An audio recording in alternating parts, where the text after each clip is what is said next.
ಇವತ್ತು ಮೈಸೂರಿನಲ್ಲಿ ಇಡೀ ಮೈಸೂರಿನ ನಾಗರಿಕ ಸಮಾಜ, ಅನೇಕ ಸಂಘ ಸಂಸ್ಥೆಗಳು, ಒಕ್ಕೂಟಗಳು, ಪರಿಸರದ ಕಾಳಜಿಯನ್ನು ಉಳ್ಳಂಥವರು, ವಿಶೇಷವಾಗಿ ರೈತ ಪ್ರತಿನಿಧಿಗಳು, ಇವತ್ತು ವಿದ್ಯಾರ್ಥಿಗಳು ಸೇರಿದಂಗೆ ಮೈಸೂರಿನ ಏನು ಕ್ರೀಮಿ ಲೇಯರ್ ಅಂತ ಏನು ಹೇಳ್ತೀರಿ ಆ ಥರದ ಎಲ್ಲ ಪ್ರಮುಖರು ಸೇರಿಕೊಂಡು ಇವತ್ತು ಮರ ಹಂತಕರ ವಿರುದ್ಧ, ಯಾರು ಮರಗಳನ್ನು ಸಾಯಿಸಿದ್ದಾರೆ, ಮರಗಳನ್ನು ಕಟ್ ಮಾಡೋಕ್ಕೆ ಅನುಮತಿ ಕೊಟ್ಟಿದ್ದಾರೆ, ಆ ರೀತಿಯ ಮರ ಹಂತಕರ ವಿರುದ್ಧ ಮೌನ ಪ್ರತಿಭಟನೆಯನ್ನು ದೀಪ ಪ್ರಜ್ವಲನೆ ಮಾಡೋ ಮುಖಾಂತರ, ಮೇಣಬತ್ತಿ ಹಿಡ್ಕೊಳ್ಳೋ ಮುಖಾಂತರ ಇವತ್ತು ಪ್ರತಿಭಟನೆಯನ್ನು ಮಾಡುವಂಥ ಕಾರ್ಯಕ್ರಮಕ್ಕೆ ನಾನು ಬಂದಿದ್ದೀನಿ.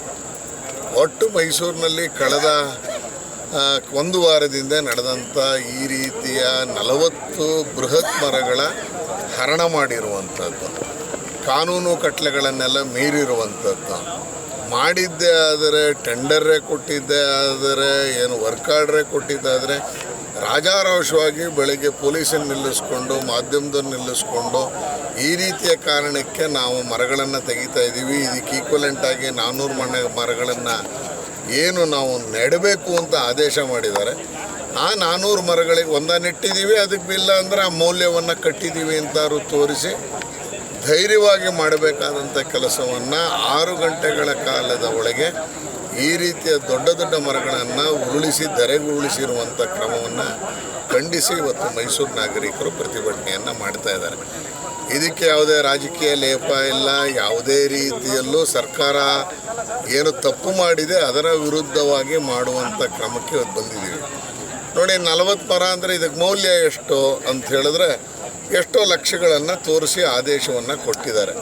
ಆದರೆ ಒಂದು ಮರ ಬೆಳೆಸೋದಕ್ಕೆ ಅಥವಾ ಮರವನ್ನು ಉಳಿಸೋದಕ್ಕೆ ಯಾವುದು ಈ ಸರ್ಕಾರ ಮಾಡಿದ್ದಲ್ಲ. ಯಾವುದು ಮಹಾರಾಜರು ಮೈಸೂರಿನಲ್ಲಿ ಈ ರಸ್ತೆಯನ್ನು ನಿರ್ಮಾಣ ಮಾಡಿದ್ರು, ಇವತ್ತು ಏನು ಮೈಸೂರು ಯಾತ್ರೆಗೆ ಭಾಳ ಹೆಸರುವಾಸಿಯಿಂದ ಅಗಲವಾದಂಥ ರಸ್ತೆಗಳು, ರಸ್ತೆಯ ಇಕ್ಕಲೆಗಳಲ್ಲಿ ಇರುವಂಥ ಮರಗಳ ಕಾರಣಕ್ಕೆ ಇವತ್ತು ಮೈಸೂರು ಪ್ರಸಿದ್ಧಿಯನ್ನು ಪಡೆದಿರುವಂಥದ್ದು.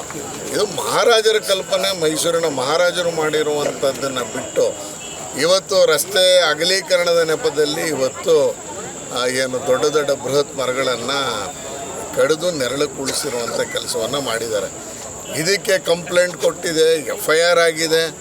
FIR ಮಾಡಿದ್ಮೇಲೆ ಇವತ್ತಿನವರೆಗೂ ಅರೆಸ್ಟ್ ಮಾಡುವಂಥ ಪ್ರತಿಕ್ರಿಯೆಗಳು ಕಾಣ್ತಾ ಇಲ್ಲ. ಪೊಲೀಸ್ ಡಿಪಾರ್ಟ್ಮೆಂಟ್ ಇರ್ಬೋದು, ನಮ್ಮದೇ ಅರಣ್ಯ ಇಲಾಖೆ ಇರ್ಬೋದು, ಮೈಸೂರು ನಗರದ ಕಾರ್ಪೊರೇಷನ್ನಿನ ಬಹುದೊಡ್ಡ ಜವಾಬ್ದಾರಿ ಇದೆ.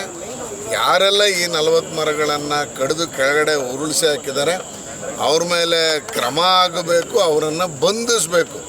ಮರ ಅನ್ನೋದು ಕಟ್ ಮಾಡ್ತಾರೆ ಅಂದರೆ ಅವರಿಗೆ ಬಂಧಿಸಿ ರುಚಿ ತೋರಿಸ್ತಿಲ್ಲ ಅಂದರೆ, ಅವ್ರ ಮೇಲೆ ಕಾನೂನಿನ ಕ್ರಮ ತಗೊಳ್ಳಿಲ್ಲ ಅಂದರೆ ಈ ರೀತಿಯ 10 ಅವಘಡಗಳು ಇನ್ನು ಮುಂದಿನ ದಿವಸಗಳಲ್ಲೂ ನಡೆಯುತ್ತೆ.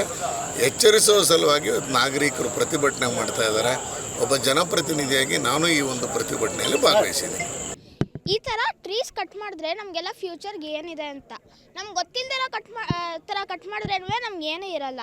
ಮುಂದೆ ಒಂದು ದಿವಸ ಈ ಥರ ಆದ್ರೇನು ಒಂದು ಟ್ರೀನೇ ಇರಲ್ಲ. ಆಕ್ಸಿಜನ್ ಎಷ್ಟು ಕಡಿಮೆ ಆಗುತ್ತೆ ಹಾಗೇ ಎಲ್ಲರೂ ಸಾಯ್ತಾರೆ.